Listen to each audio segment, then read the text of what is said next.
आणि ते बंधनं टाकले होते. स्त्रीचं म्हणजे केवढं अस्तित्व होतं, फक्त स्त्री म्हणजे चूल आणि मूल, तिचं उंबरठा बाहेर काहीच अस्तित्व नव्हतं. तिने फक्त मुलगी झाली, वयात आली, लग्न करायचं आणि मुलांना जन्म घालायचा आणि त्या मुलांसाठीच आयुष्य संपवायचं, अशी स्थिती होती.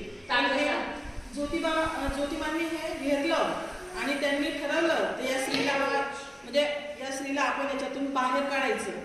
आणि स्त्री जरी सावित्रीबाई शिकल्या, परंतु त्यांच्या मागे भक्कम सपोर्ट कोणाचा होता? ज्योतिबांचा. ज्योतिबांनी जर म्हणजे सावित्रीबाई शिकलेल्या नव्हत्या, ज्योतिबांनी पहिले त्यांच्या पत्नी सावित्रीबाईंना शिकवलं. त्याच्यासाठी तर स्त्री समाजासाठी, लक्षात ठेवा. आणि त्यांनी स्वतः सावित्रीबाईंना शिकवले आणि त्यांच्या पाठीमागे ते भक्कम उभे राहिले आणि सावित्रीबाईंना त्यांनी तयार केलं. आणि नंतर मग मुलींसाठी त्यांनी शिक्षणासाठी शाळा काढली. मुलींना काय शिकवावं त्यांच्या लक्षात आलं, एक मुलगी जर आपण शिकवली तर ती